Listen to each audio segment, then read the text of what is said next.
Usir habaib dari bumi Nusantara. Mereka datang ke Indonesia difasilitasi penjajah Belanda, kata Koordinator Laskar Pembela Wali Songo Abdul Hakim Jojonegoro dalam pernyataan kepada redaksi www.suaranasional.com, Selasa tanggal 10 Juli tahun 2024. Kata Abdul Hakim, posisi kelas kedua dan merasa keturunan Rasulullah membuat habaib merasa sangat mulia dibandingkan pribumi. Habaib dilarang nikah dengan pribumi. Ini sangat diskriminatif dan tidak sesuai ajaran Islam, jelasnya. Abdul Hakim mengatakan, Wali Songo justru dalam menyebarkan Islam dengan melakukan pernikahan. Wali Songo sangat egaliter dan penyebaran Islam sangat pesat, paparnya. Pulangkan imigran rasis, negerinya lebih membutuhkannya. Berkaca dari Palestina, 2 tahun setelah kekalahan Jerman dalam Perang Dunia II, yaitu di tahun 1947, sebuah kapal besar merapat di pelabuhan Haifa, Palestina. Di atas dek tampak wajah-wajah yang layu, kurus, dan penuh penderitaan. Kemudian mereka membentangkan spanduk besar yang bunyinya, Jerman telah menghancurkan keluarga dan rumah kami, jangan kau Palestina, hancurkan juga harapan kami. Kapal itu berisi imigran, atau lebih tepatnya pengungsi Yahudi dari berbagai penjuru Eropa yang berbondong-bondong menuju Palestina. Sebuah foto ikonik mengabadikan momen tersebut. Kini foto itu telah membuat setiap hati akan miris dan menangis. Karena ironi yang terjadi di kemudian hari. Di mana pada akhirnya, para pengungsi ini yang akan merampas tanah dan kemerdekaan Palestina dari pribuminya sendiri. Sebuah tragedi kemanusiaan terbesar di abad 20, dan praktik penjajahan keji yang masih ada hingga kini. Kapal itu adalah salah satu dari ratusan kapal lainnya yang mengangkut ratusan ribu pengungsi Yahudi, bergelombang memasuki Palestina sejak 1920 hingga 1948. Setelah 6 juta kaum Yahudi dibantai oleh Nazi baik di Jerman dan di semua negara pendudukannya, Holocaust. Seluruh Eropa seolah menemukan momentum untuk mengeluarkan ras Yahudi dari setiap negerinya. Kenyataannya, semua negara menolak menampung mereka, karena reputasinya di banyak negeri yang pernah ditumpangi. Ras Yahudi terkenal arogan, licik dan serakah. Di mana mereka tinggal, di situ mereka berusaha mendominasi semuanya. Entah itu cermin dari kecerdasan atau keserakahan, atau mungkin gabungan keduanya. Entahlah. Kelak terdeteksi banyak Yahudi ras palsu bukan keturunan Ibrahim yang mengakui sisi Palestina. Mayoritas adalah cangkokan dari keturunan Khazar Kaukasus, DNA mereka sama dengan kaum Habaib Ba'alawi Yaman yang mengaku cucu Nabi di Nusantara. Bukan tanpa alasan mereka menuju Palestina, karena 1. Di zaman itu, penduduk Yahudi dengan jumlah persentase terbanyak di dunia, 5%. Bandingkan di seluruh dunia jumlah penganut Yahudi kini hanya 0,2%. 2. Seperti Indonesia, Palestina adalah bangsa yang ramah. Mereka mewarisi semangat toleransi Salahuddin Al-Ayyubi, yang menaklukkan tanpa pembantaian dan menghormati semua agama. 3. Ada Yerusalem. Kota suci dari 3 agama Abrahamik, Yahudi, Nasrani, Islam. Bagi agama Yahudi, Yerusalem adalah bekas ibu kota Solomon yang agung.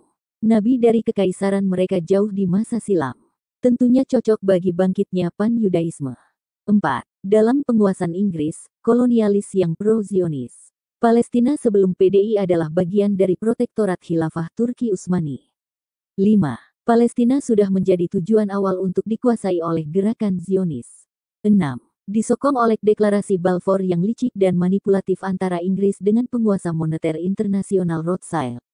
7. Terpecah dan lemahnya bangsa Arab, dan ini terbukti dengan kekalahan aliansi Arab dalam Perang 6 Hari melawan Israel. Yang berdampak makin kokohnya negara Israel atas Palestina. Kini Palestina kondisinya hancur lebur, miskin dan kelaparan, hampir tiap hari dibombardir dan dibantai tanpa ada perlawanan yang sepadan. Diperparah dengan mandulnya PBB yang selalu diveto negara blok NATO manakala mau menghukum Israel. Tiap hari tanah mereka digusur, rumah dirampas, situs-situs bersejarah terancam dihancurkan, bahkan ribuan makam-makam palsu Yahudi bermunculan seolah mereka layak memonopoli dan pemilik asli tanah Palestina. Walaupun tidak semua orang Yahudi mendukung gerakan Zionis, terutama mereka kalangan Yahudi keturunan asli Abrahamik dan para aktivis kemanusiaan. Uri Davis, seorang warga negara Israel, akademik, aktivis dan pengamat anggota pada Dewan Nasional Palestina yang hidup di kota Saknin, mengidentifikasi dirinya sebagai orang Yahudi Palestina anti-Zionis. Davis menjelaskan, "Saya tidak menggambarkan diri saya sebagai seorang Yahudi Palestina. Saya sesungguhnya memang seorang Yahudi Palestina. Saya lahir di Yerusalem pada tahun 1943, di negara yang disebut Palestina, dan judul akta kelahiran saya adalah Pemerintah Palestina. Jadi, itu tidak berarti, di sini, atau di sana. Nilai pentingnya hanya pada konteks politik di mana saya berada, dan konteks politik yang relevan dengan pekerjaan saya, kegiatan advokasi saya sebagai kritikus Zionisme. Saya adalah seorang Yahudi anti-Zionisme." Jejak kelam imigran Yaman. Lalu bagaimana dengan imigran di Nusantara? Apakah ada peluang kisah tragis Palestina terulang dengan modus yang sama? Mari kita bersama mengupasnya. Imigran Yaman, baik kaum Ba'alwi ataupun non-Ba'alwi, memiliki rangkaian cerita yang relatif baru di Nusantara. Dan kesemuanya baru terekam lantaran inisiasi kolonial Belanda yang mendatangkannya demi tujuan imperialisme itu sendiri. Belanda yang traumatik dengan serangkaian perlawanan di Nusantara hingga mengalami kebangkrutan akut, hingga terpecah menjadi Luxembourg, Belgia, dan beberapa daerahnya lepas dianeksasi negara lain di Eropa. Untuk itulah mereka melakukan politik rasisme, yaitu segregasi kelas untuk meredam perlawanan pribumi. Terutama perlawanan dari umat Islam melalui berbagai kesultanan yang bertebaran di pulau. Disinilah Belanda mendatangkan imigran yang siap bermigrasi besar-besaran dengan iming-iming yang pastinya menggiurkan untuk menjadi antek-anteknya. Bagaimana mungkin suatu kaum mau menempuh resiko berpindah dari negeri asalnya yang jauh kecuali dengan dua alasan. 1. Kondisi di negeri asalnya yang minus dan sangat miskin. 2. Mendapatkan jaminan kemakmuran dan fasilitas di negeri tujuan. Dan ketika mereka tiba dengan berbondong-bondong di Nusantara dengan berbagai fasilitas. 1. Naik kapal gratis milik maskapai Belanda. 2. Mendapat tanah gratis dari Belanda. 3. Mendapat pekerjaan dan gaji di berbagai sektor untuk kepentingan Belanda. Mulai dari perkebunan, toko perniagaan milik Belanda contoh, ayahnya Rizik Syihab FPI kerja di apotek Belanda, hingga menjadi kapitan Belanda di banyak kota dan menjadi mufti yang berfatwa demi kepentingan Belanda Usman bin Yahya, mufti Betawi yang berfatwa sesat bagi penganut Thorikoh dan haram memberontak pada Belanda. 4. Mendapat fasilitas warga kelas 2 di bawah ras kulit putih Eropa, dan tentu saja di atas pribumi termasuk golongan ningrat bangsawan pribumi. Mudah untuk dipahami bagaimana mereka terlibat dalam berbagai pengkhianatan kepada perjuangan pribumi. Hingga juga sangat bisa dimengerti bagaimana mereka absen dalam berbagai momen penting menuju berdirinya NKRI yang berdaulat. Yaitu sebagai berikut. 1. Absen di dalam Pergerakan Nasional dan Budi Utomo. 2. Absen di dalam Sumpah Pemuda 1928, setelah terkucil dan telat 6 tahun, baru mereka mendukung di 1934. 3. Absen di dalam perlawanan kepada Jepang. 4. Absen di dalam BPUPKI kecuali Abdurrahman Baswedan, Yamanis non-Ba'alwi, yang juga dimusuhi oleh mayoritas imigran Yaman Ba'alwi. Secara jumlah Yamanis juga kalah dibanding etnis Cina yang berjumlah 4 orang, Oi Chong Hau, Oi Tiang Chowi, Mertan Eng Hua, dan Liem Koen Hian. 5. Absen di dalam PPKI terdiri dari berbagai suku di Indonesia, ada 12 orang etnis Jawa, 3 orang etnis Sumatera, 2 orang etnis Sulawesi, 1 orang etnis Maluku, 1 orang etnis Tionghoa, 1 orang etnis Kalimantan dan 1 orang etnis Nusa Tenggara. 6. Absen di dalam Proklamasi 1945 termasuk klaim rumah proklamasi adalah sumbangan imigran Yaman juga sangat lemah berdasarkan kronologis sejarah. 7. Absen di dalam perjuangan mempertahankan kemerdekaan. Maklumlah mantan majikannya akan comeback, tentunya lebih bergembira dengan posisi lamanya. Mereka absen di dalam peristiwa besar seperti Bandung Lautan Api maupun Hari Pahlawan 10 November 1945 dengan resolusi jihad dari Hadrota Syaikh Hashim Asy'ari. 8. Absen ketika Republik dalam posisi terdesak di dalam agresi militer 1 dan 2. Termasuk perjanjian-perjanjian di dalamnya. 9. Absen di dalam peristiwa bersejarah serangan umum Janur Kuning Yogyakarta tanggal 1 Maret tahun 1949. Yang membawa kepada konferensi meja bundar di Den Haag sebagai pengakuan kedaulatan utuh dari Belanda dan internasional. 10. Juga tidak ditemukan jejaknya mereka berkorban di dalam konfrontasi dengan Inggris Malaya maupun pembebasan Papua Barat Irian Jaya. Daftar hitam oknum YAMANIS. Daripada cerita indah, sungguh jauh lebih banyak masalah yang mereka timbulkan. Sejak awal kedatangannya di Nusantara hingga era kekinian zaman reformasi.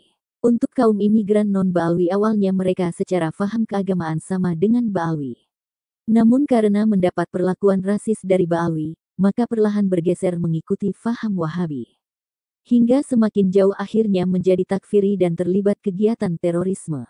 Terutama setelah mendapat sokongan dana dari pro-Zionis, Islam transnasionalis pro-khilafah, macam Hizbut Tahrir, atau Al-Qaeda pimpinan imigran Yaman di Saudi Osama bin Laden maupun ISIS pimpinan Abu Bakar al-Baghdadi dari Yahudi Samaritan bernama asli Simon Elliot. Tokoh-tokoh Yamanis non-Baalwi Indonesia yang terlibat dalam hal ini antara lain adalah Abu Bakar Ba'asyir, Abu Jandal At-Tamimi, Umar Patek dan semua potensi yang muncul dari afiliasi dengan mereka yaitu golongan Wahabi takfiri. Penulis justru melihat potensi mereka lebih mudah diidentifikasi dan dilokalisir, karena menabrak budaya dan tradisi serta faham Islam di Nusantara.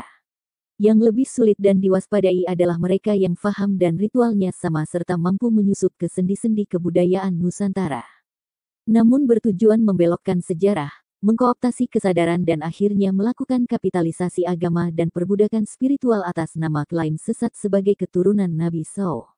Padahal sejatinya baik secara kajian sejarah, pustaka maupun genetika mereka adalah sama sekali bukan bangsa Arab malah terindikasi keturunan Yahudi Askenazi Khazar Kaukasus.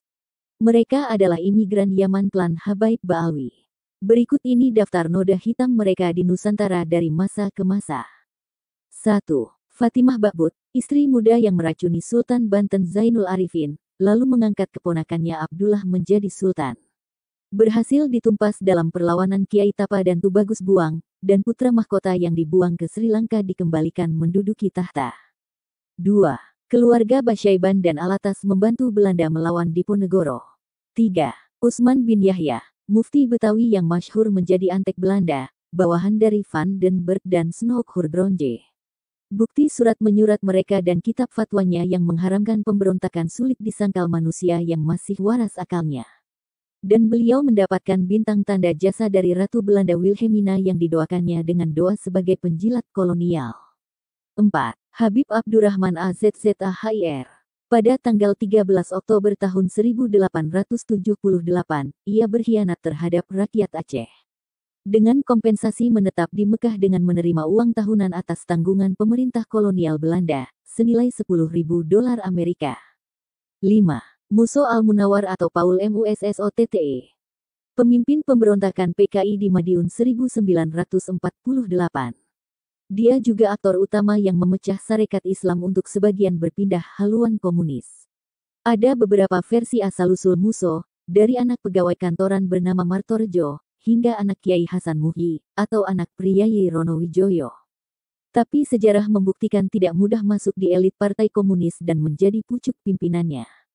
Komunis sendiri ideologinya dibangun Yahudi Khazar Askenazi Karl Marx, diperkokoh Yahudi Khazar Askenazi Stalin di Uni Soviet, di bawah Yahudi Khazar Askenazi Belanda Heng Snifliet ke Indonesia, dan logisnya diserahkan ke pucuk pimpinan keturunan Yahudi Khazar juga yang menyusup ke pribumi. Sejarah Muso banyak versi, andai ada garis keturunan laki-lakinya maka hasil tes DNA akan membuktikan dia sebenarnya siapa. Bukan suatu kebetulan apabila dia sangat akrab dan bersahabat dengan Stalin, pemimpin komunis Uni Soviet. 6. D.N. Aidit, Ketua PKI pemimpin pemberontakan G30 SPKI. Terkait hal ini sudah banyak yang mengulasnya dengan bukti-bukti yang kuat. Walaupun keluarga Habaib Baalwi mengelaknya karena merasa malu dan terancam kehormatannya. Namun apakah mereka bisa mengelak ketika afiliasi mereka di Yaman Selatan adalah dalam Partai Kiri Komunis Sosialis? Tanda seru tanda tanya. Lalu siapa sekjen Partai Kiri di Yaman Abdurrahman Assegaf, dan mantan Perdana Menteri Yaman Haidar Abu Bakar Alatas, juga mantan Wapres Abdurrahman Al-Jufri yang gagal memberontak dan lari ke luar negeri ayah dari Ali Al-Jufri, ulama yang sering mondar-mandir ke Indonesia, keturunan Baalwi Yaman yang tinggal di Uni Emirat Arab. Yaman Selatan dengan Provinsi Hadramautnya adalah satu-satunya negara komunis di Timur Tengah dan pentolan-pentolannya adalah klan Habaib Baalwi. 7. Pengeboman Borobudur, 1985. Pelaku 3 Habib bernama Muhammad Jawad, Abdul Qadir dan Hussein Al-Habsyi. Motifnya jelas ingin menghapus sejarah dan warisan luhur Nusantara. Dengan dalih sumber kesyirikan karena itu peninggalan agama Buddha. Ini mirip dengan gerakan IKONOKLASME yang dipengaruhi Khazar di Bizantium, ataupun penghancuran patung Buddha terbesar di Afghanistan masif dari masa ke masa hingga era Taliban. Sekedar info berdasarkan kajian tes DNA pendiri dinasti Durrani, Ahmad Shah DURRANI terindikasi dari ras bangsa Yahudi Khazar non-Abrahamik yang menyusup ke etnis terbesar Pashtun Afghanistan. 8. Dan di era reformasi, mereka mendirikan organisasi terlarang FPI yang mendukung khilafah palsu dan terorisme internasional. Pada akhirnya mereka memiliki agenda politik untuk merebut negara serta sering memprovokasi umat dengan pecah belah melawan negara. Tentu saja yang dijual adalah klaim sesat sebagai cucu Nabi. 9. Sejak berdirinya Rabithah Alawiyah, yaitu 2 bulan sejak mereka absen dalam Sumpah Pemuda tahun 1928. Di mana mereka juga tidak mau bergabung ke NU 1926 yang diklaim manhajnya sama. Namun justru mereka melakukan politik rasis atas nama keturunan Nabi, padahal organisasi ini hanya lokalan. Di Yaman tidak ada. Nasab mereka pun tidak pernah dapat isbat dari Yaman apalagi dari Irak yang diaku sebagai negara leluhurnya. Harusnya organisasi rasis yang anti kesetaraan dan penuh doktrin sesat yang melawan kebinekaan ini harus segera dibubarkan. 10. Konflik dengan keluarga Wali Songo. Terkait fatwa rasis pernikahan kafaah. Bisa dibaca secara runut dan utuh dari tulisan Kiai Ali Badri, keturunan Wali Songo yang menikahi Habibah Ba'alwi. Padahal Wali Songo diakui sebagai keturunan Yaman dalam kitab nasab mereka versi Yahudi Belanda Van den Berg, SYAMSYUDZOHIROH, tapi keturunannya ditolak nasabnya. 11. Terakhir, mereka melakukan pemalsuan sejarah NU, Hari Proklamasi, bendera merah putih, lambang burung Garuda, hingga nasab silsilah Raja Sultan Nusantara, termasuk membuat makam-makam palsu dan mengubah namanya menjadi YAMANIS. Khusus untuk Hamid Al-Ghadri yang katanya perancang lambang burung Garuda tapi sudah ditolak para sejarawan. Dia diklaim sebagai Ba'alwi, tapi penulis ragu berdasarkan kajian tes DNA keluarga Al-Ghadri yang berhalogrup R. Besar kemungkinan mereka diba'alwikan demi kepentingan kolonialis. Akhirul kalam, negeri ini adalah negeri yang indah, subur, makmur dan kaya dengan warisan budaya, sejarah serta sumber dayanya. Penduduknya juga ramah dan bersahabat. Tapi ingatlah, bangsa yang ramah ini tercatat dalam sejarah sangat tegas kepada tamu yang kurang ajar. Bagaimana utusan Mongol yang ditakuti di seluruh dunia pernah dipotong telinganya ketika mengancam Prabu Kertanegara dan bagaimana NKRI juga merdeka dengan segala perjuangan kepahlawanan. Kita merdeka menolak hadiah dari penjajah seperti negara lainnya, tapi kita merdeka dengan merebut dan mengusir penjajahnya. Penjajah sudah pergi, bila sisa anteknya tidak tahu diri, maka lebih baik mereka dipulangkan ke Yaman, karena negeri mereka yang katanya penuh berkah tapi sesungguhnya miskin menderita jauh lebih membutuhkan mereka daripada negeri kita yang sebenarnya akan jauh lebih baik tanpa mereka. Tanpa imigran sesat perampok umat, agama dan sejarah. Hari pertama menjadi tamu, hari kedua menjadi beban, dan hari ketiga menjadi hama. Jean de Bruyere, usai bebas murni, Rizik Syihab, saya menyatakan perang kepada semua pihak yang terlibat dalam kasus KEM 50. Ex-pemimpin Front Pembela Islam FPI, Muhammad Rizik Syihab menyatakan perang terhadap semua pihak yang terlibat dalam kasus KEM 50 usai dinyatakan bebas murni, Senin, tanggal 10 Juni tahun 2024. Jadi, sekali lagi, saya bersumpah, demi Allah, saya menyatakan perang kepada semua pihak yang terlibat dalam pembantaian KEM 50. Kata Rizik di depan kantor Balai Pemasyarakatan, Bapas, Jakarta Pusat, Senin, tanggal 10 Juni tahun 2024. Rizik mengaku tidak peduli dengan latar belakang pihak yang terlibat dalam kasus KEM 50. Saya akan kejar mereka dari dunia sampai akhirat. Artinya di dunia ini saya akan kejar mereka, dari proses hukum, baik dari nasional maupun internasional, ujar Rizik. Dalam hal ini, dia mengeklaim telah mengirim berkas ke beberapa negara yang peduli soal pelanggaran hak asasi manusia, HAM, berkaitan dengan perkara KEM 50. Dan saya tantang mereka para pembantaian KEM 50, kapan lagi mau bantai saya? Saya tunggu, pungkas Rizik. Peristiwa ke-50. Adapun peristiwa ke-50 atau unlawful killing ini merupakan insiden penembakan yang terjadi di tol Jakarta Cikampek kilometer 50 pada tanggal 7 Desember tahun 2020. Kasus ini bermula dari tidak hadirnya Muhammad Rizik Syihab dalam pemeriksaan sebagai saksi terkait kasus pelanggaran protokol kesehatan untuk kedua kalinya. Saat itu, polisi menerima informasi dari masyarakat dan media sosial yang menyebut bahwa simpatisan Rizik bakal menggeruduk Mapolda Metro Jaya. Oleh karenanya, Polda Metro Jaya memerintahkan sejumlah anggotanya, yakni Bribtu Fikri R dan Ibda M. Yusmin. Kemudian, ada juga Ibda Elwira Priyadi, Aibda Tony Suhendar, Bribka Adi, Bribka Faisal K, dan Bribka Guntur P menyelidiki rencana penggerudukan tersebut. Dalam penyelidikan, anggota kepolisian mengeklaim mendapatkan perlawanan dan tindakan kekerasan dari pihak anggota Laskar FPI yang diakhiri dengan penembakan 6 laskar. Dalam persidangan, Jaksa Penuntut Umum (JPU) mengatakan, terjadi baku tembak antara para Laskar FPI dengan pihak kepolisian.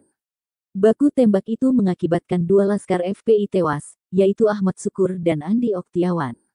Ibda Yusmin, Bribtu Fikri, serta Ibda Elwira kemudian melakukan pengejaran terhadap Laskar FPI lainnya. Ketiganya berhasil melumpuhkan 4 anggota FPI lainnya, yakni Muhammad Reza, Ahmad Sofian, Lutfi Hakim, dan Muhammad Suci Hadafi. Keempat anggota FPI itu lantas dimasukkan ke mobil Daihatsu Xenia dengan nomor polisi B1519 UTI untuk dibawa dan dimintai keterangan di Polda Metro Jaya. Di dalam mobil, anggota polisi dan Laskar FPI disebut melakukan perlawanan yang berujung pada penembakan Lutfi Hakim sebanyak 4 kali oleh Elwira di bagian dada kiri hingga menembus pintu mobil. Elwira juga menembak Ahmad Sofian 2 kali di dada kiri hingga menembus kaca bagasi mobil.